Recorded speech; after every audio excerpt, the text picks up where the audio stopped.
তার কারণে আমরা এখানে আন্দোলনের ডাক দিতেছি, ঠিক আছে। আবার আগামীকাল রবিবার সন্ধ্যা 6টায় আপনারা সবাই গুরুম্য পিয়াসায় আসবেন। এখানে একটা আন্দোলনের ব্যবস্থা করা হয়েছে টিম ওপিজি দ্বারা।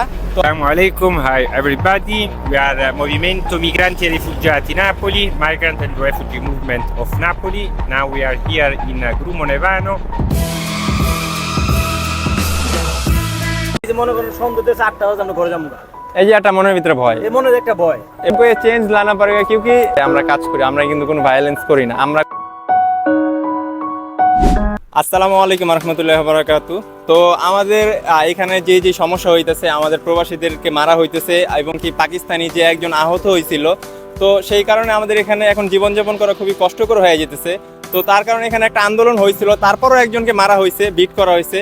তার কারণে আমরা এখানে আন্দোলনের ডাক দিতেছি, ঠিক আছে। আবার আগামীকাল রবিবার সন্ধ্যা 6টায় আপনারা সবাই গুরুম্য পিয়াসায় আসবেন। এখানে একটা আন্দোলনের ব্যবস্থা করা হয়েছে।